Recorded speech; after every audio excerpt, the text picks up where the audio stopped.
संविधानाला अपेक्षित आहे ज्या समाज व्यवस्थेमध्ये, ज्या गावगाड्यामध्ये इथल्या शेकडो वर्षाच्या कालावधीमध्ये इथल्या गावगाड्यातल्या दीनदलित भटक्याला गावच्या ग्रामदैवताच्या गाभाऱ्यामध्ये प्रवेश नव्हता, ज्या माणसाला त्या त्या जातीमध्ये जन्म घ्यावा लागला म्हणून त्या माणसाला सामाजिक दुजाभावाची वागणूक मिळाली, त्या माणसाचं प्रतिनिधित्व कुठेतरी आमचा एखादा दगडे, कुठेतरी पंचायत समितीचा सभापती अथवा जिल्हा परिषद सदस्य दिसला, कुठेतरी एखादा गिरमे नगरसेवक दिसला, कुठल्या तरी शहरामध्ये फुलसुंदर नावाचा एखादा महापौर दिसला, कुठेतरी पुणे जिल्ह्याचा नानजी देवकाते नावाचा माणूस जिल्हा परिषद अध्यक्ष दिसला।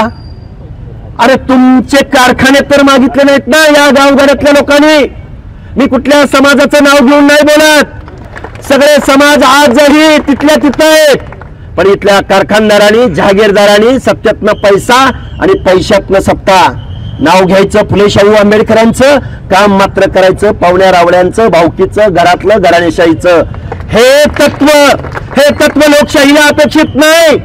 गाव वगैरेतल्या हर एक माणसाला काय म्हणलं संविधान तुमचं आमचं, we the people of India. काय म्हणतात संविधानामध्ये? सामाजिक न्यायासह समता, पंक्तीला बसलेल्या शेवटच्या माणसापर्यंत जोपर्यंत वाढपी जात नाही तोपर्यंत पंक्तीला बसलेली तुम्ही आम्ही माणसं हरी विठ्ठल म्हणत नाही।